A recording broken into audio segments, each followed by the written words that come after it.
Hello and welcome back to the course Private Pilot Maneuvers. Today we'll talk about checklists. I will only give you a very basic overview now.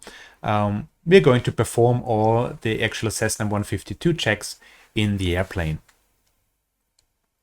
Now, generally speaking, checklists are very important in aviation, in flying. They're very helpful if you are a beginner pilot, but they're also essential if you're a very experienced pilot. You might think that a commercial pilot having thousands of hours on the respective airplane, having done the respective procedure thousands of times, he knows what he's doing. Why would he need a checklist? Well, especially he or she needs a checklist because if you're very experienced and you've done it 1,000 of times, it's pretty sure that the day will come where you forget something. That's why even airline pilots, after thousands of hours, still do the checklist every time. And I think I can speak for myself, but I think every other pilot out there knows a time when he has forgotten something, even being very experienced. Now, on a Cessna 152, it's a very basic airplane. You can say, well, there's not much to check. There's not much systems or complex systems anyway, so why bother?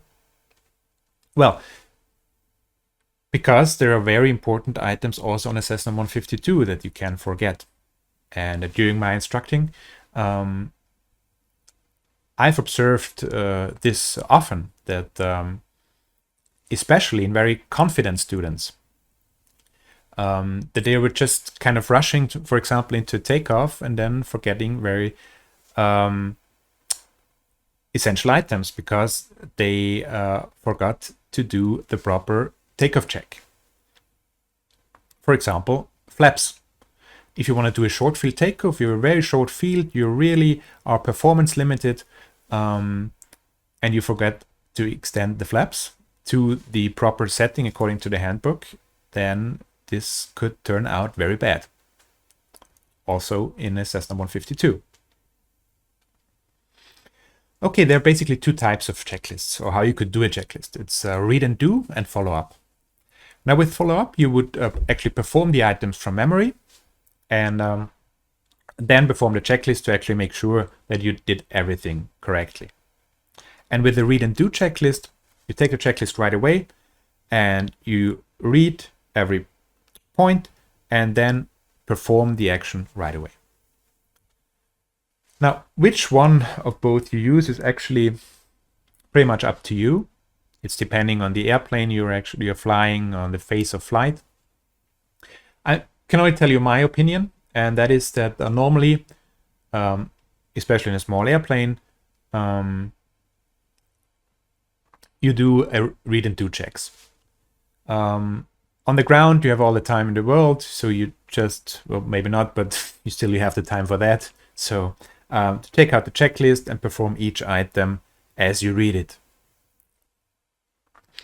Also, during cruise or during flight, for example, something that's absolutely not time critical, like a cruise checklist. Of course, you can take it out and then perform the items, read and do. One exception for me personally is the before landing or the landing checklist. I don't think it's a good idea to, on short final in an airplane, when you're really maybe busy landing, maybe you have a strong gusty crosswind, you're really fighting it, you're busy flying the aircraft, then getting a checklist out and starting to read things. What I would suggest for that is that you establish some kind of a flow pattern in the cockpit.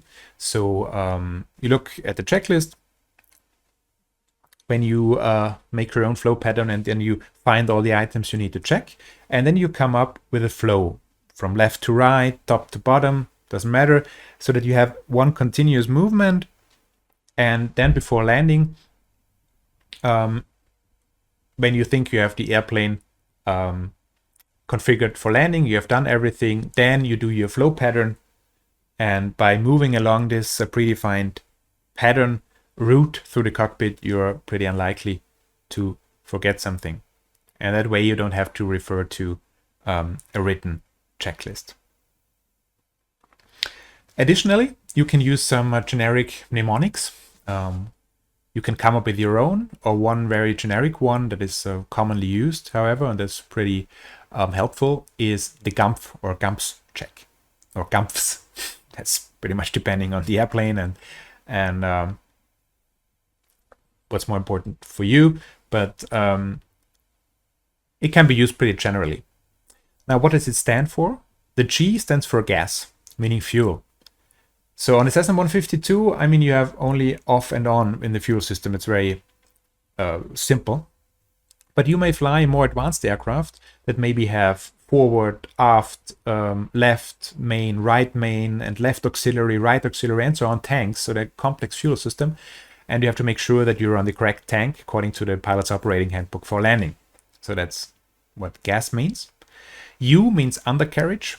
So just an old word for landing gear. On a Cessna 152, again, there's not much to check there because it's a fixed gear. Gear is always down, but on a retractable gear airplane, you would check that the gear is actually down. M stands for mixture, so mixture normally should be rich for landing. Then you have P for propeller. Now in the Cessna 152, again, you can't do much about that because you have a fixed pitch propeller.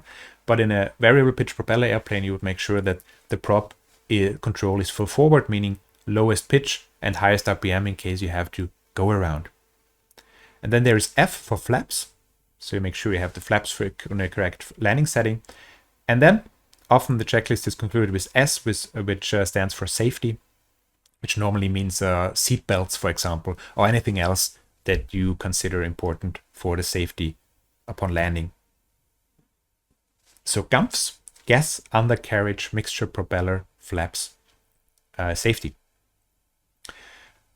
You can adapt this, of course, and yeah, not every item fits probably the airplane you're flying, like undercarriage on the Cessna 152, but it still can be a helpful mnemonic to shortly before landing, again, go over all the items and check all those things that you can check in your airplane.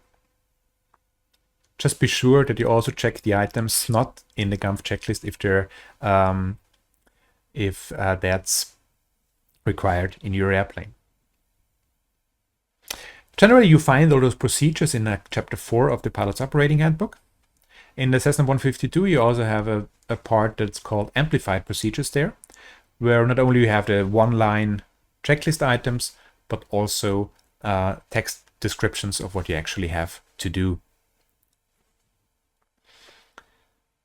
Now the checklists found, or the checks found in the Cessna 152, a handbook are before starting engine, before takeoff and route climb, cruise, descent, before landing, after landing, and securing the airplane.